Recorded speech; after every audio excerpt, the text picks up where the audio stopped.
गेल्या काही दिवसांपासून सोन्याच्या भावात प्रचंड वाढ होत असताना आता चांदीनं सुद्धा तेजी पकडलेली पाहायला मिळते. चांदी सुद्धा जवळपास 3 लाखांच्या पार गेलीये. त्यामुळे सर्वसामान्य नागरिक चांदी घ्यायची की नाही अशा विचारात आहेत. पण मुळात चांदी इतक्या मोठ्या प्रमाणामध्ये महागण्याची कारणं नेमकी काय आहेत आणि या सगळ्याचा आंतरराष्ट्रीय बाजारपेठ असेल किंवा सर्वसामान्य नागरिकांवरती ग्राहकांवरती कशा पद्धतीने याचा परिणाम होणार आहे, या सगळ्यावरती आपण बोलणार आहोत. मी आता रांका ज्वेलर्समध्ये आहे आणि माझ्याबरोबर रांका ज्वेलर्सचे सर्व ॲडव्होकेट फतेहचंद रांका सर आहेत. सर काय सांगाल, काय नेमकं कारण आहे इतक्या मोठ्या प्रमाणात चांदीचे भाव वाढण्यामागे? याच्यात कारण अनेक आहेत.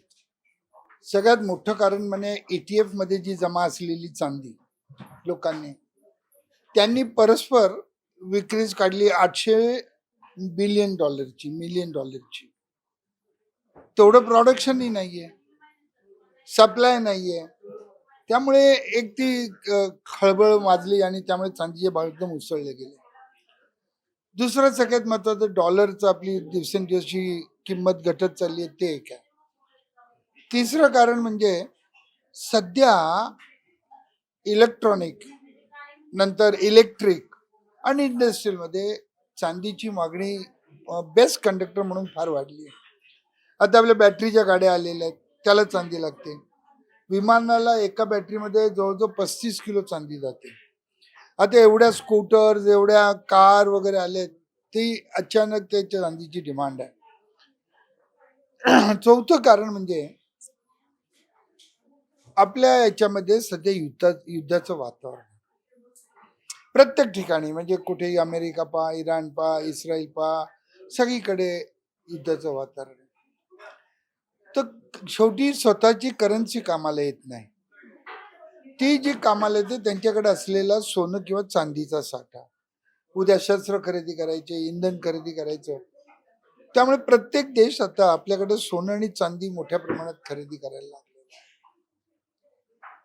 त्यामुळे चांदीच्या भावात ते जी अस्थिरता निर्माण झाली आणि म्हणजे डिमांड पेक्षा सप्लाय कमी, हा तर झालाच आहे. संपूर्ण जगात हा परिणाम आहे. आणि चांदी याच्यात चीनने सुद्धा आता चांदी एक्सपोर्ट करायचं बंद करून टाकलं. त्यामुळे हा एक मोठा फरक पडतोय. आणि सध्या जण कोण कुठे काय याचा काही भरोसा नाही. ट्रम्पने जो चालवलेली संपूर्ण बाजारातली अशांतता, त्यामुळे सगळ्या मेटल, तुम्ही नुसतं चांदी नाही, सगळे मेटल पहा, सगळ्यांचे भाव वाढलेले आहेत. तर अनेक अशी ही कारणं आहेत. तरी पण तो असं आहे, खरेदी करायची की नाही हा तुम्ही प्रश्न केला. तुम्ही आता पाहताय ना, अजूनही गिराईक आहे ना खरेदी करणारा, खरेदी करणारच. कारण या चांदी एक लक्षात ठेवा, काही जण गुंतवणूक म्हणून करतात, काही जण आता त्यांना पूजेचं सामान वगैरे जे काही घ्यायचं असेल, काही कार्यक्रम असेल, लग्नात असेल, घेतात. कारण आता अधिक मास झाला की चांदीच्या याला महत्व येणार.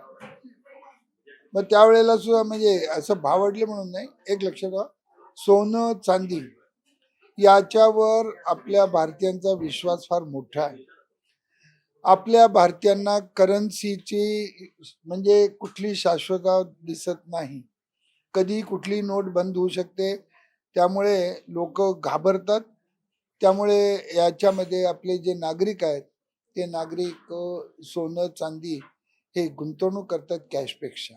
कारण हे जगाच्या पाठीवर कुठेही विकण्यासारखं आहे. त्यामुळे किती भाव वाढले तरी या व्यवसायाला मरण नाही. सर, आणखी एक महत्त्वाचा प्रश्न असा, की तुम्ही म्हटलात जरी भाव वाढलेले असले तरी सुद्धा लोक घेतात तितक्याच प्रमाणामध्ये. ज्यांना फक्त इन्व्हेस्टमेंट म्हणून चांदी खरेदी करायची आहे, त्यांनी आता चांदी खरेदी करणं योग्य राहणार आहे का? कारण पुढच्या काळात याचे भाव पुन्हा कमी जास्त होतील असं काही तुमचा अंदाज आहे? एक लक्षात ठेवा, ज्यांना गुंतवणूक करायची त्यांनी ऑलरेडी केलेली आहे. आता जे काही आहेत, कोणी जी अफवा पसरतात, कोणी म्हणेल 3 लाख, 3.5 लाख, 4 लाख, 3 लाखाच्या वर तर गेलीच आहे. GST सहित 3, 16, 17च्या आसपास आलीच आहे. शक्यता भाव वाढण्याची नाकारता येत नाही. आता कमी होण्याची शक्यता फार कमी दिसते एकंदरीत वातावरणाने. जर कमी झाले तर शेवटी असं आहे ना, की गुंतवणूक हे असेल, कॅश पडली त्याबद्दल दागे पडले आहेत. नुकसान फक्त आर्थिक नुकसान होईल, बाकीचं नुकसान होणार नाही. पण सुरक्षता आहे त्यांची आज संपूर्ण. कॅश तर कोणी हात वर करेल दिले तर, म्हणून तर ती सुरक्षा आहे. आणि भविष्य काळामध्ये माझ्या मते फार भाव वाढीची शक्यता दिसत नाही. हा फुगा फुटू पण शकतो. त्यामुळे मी आता म्हणजे मी काही ज्योतिषी नाही आणि ज्योतिषीच्या प्रमाणे नाही, परंतु बाजारातलं एकंदरीत वातावरण पाहता स्थिर तरी राहील किंवा थोडा कमी सुद्धा येईल, पण फार जास्ती अपेक्षा करू नये. आता जे म्हटलं जात आहे की 4 लाखांच्या पार चांदी होईल लवकरात लवकर, तर हे केवळ एक अफवा म्हणू शकतो आपण आता याला? आता एक लक्षात ठेवा, अफवा फार मोठ्या प्रमाणात पसरत आहेत आणि 3-4 दिवस सुट्ट्या आले, बाजार बंद झालं की सगळे लगेच हा प्रॉब्लेम येतो. इलेक्शनच्या काळातला प्रॉब्लेम आला, आता परत झेडपीच्या इलेक्शन आहे. त्यामुळे काही बाजाराचं कुठलं काही सांगता येत नाही. पण ज्या प्रमाणात मागणी आहे त्या प्रमाणात जर सप्लाय झालं तर एखाद वेळेला कमी येण्याची शक्यता नाकारता येत नाही. धन्यवाद सर तुम्ही दिलेल्या माहितीबद्दल. आपण बघतोय चांदीच्या भावांमध्ये जवळपास 3 लाख पार आज हे भाव गेलेले आहेत. 3,05,000 असा आजचा रेट चालू आहे. मात्र जरी असं Plus असलं 3% tax आहे. प्लस 3% जीएसटी असं सगळं ऍड करून हा सगळा आजचा चांदीचा भाव आहे. मात्र असं असलं तरी सुद्धा जे म्हटलं जात आहे की 4 लाखांच्या पार चांदी लवकरच जाईल, तसं होण्याची शक्यता थोडीशी कमी असल्याचं सरांचं प्रेडिक्शन आहे. अर्थात या सगळ्यामध्ये आता आंतरराष्ट्रीय लेवलवरती ज्या काही सगळ्याच आर्थिक उलाढाली चालू आहेत आणि या सगळ्याचे जिथे जिथे कनेक्शन्स आहेत त्या सगळ्यावरती डिपेंड असणार आहे की चांदीचा भाव आणखी वाढतो का. मात्र जरी हा भाव वाढत असला किंवा अजून जरी वाढला तरी सुद्धा ग्राहकांची पसंती चांदीला अजूनही तितक्याच प्रमाणात असलेली पाहायला मिळते. कॅमेरा पर्सन शिवाजी साळुंखेंसह समृद्धी जाधव, टॉप न्यूज मराठी, पुणे. तुमची car, electric panel, data server आगीपासून सुरक्षित आहे का?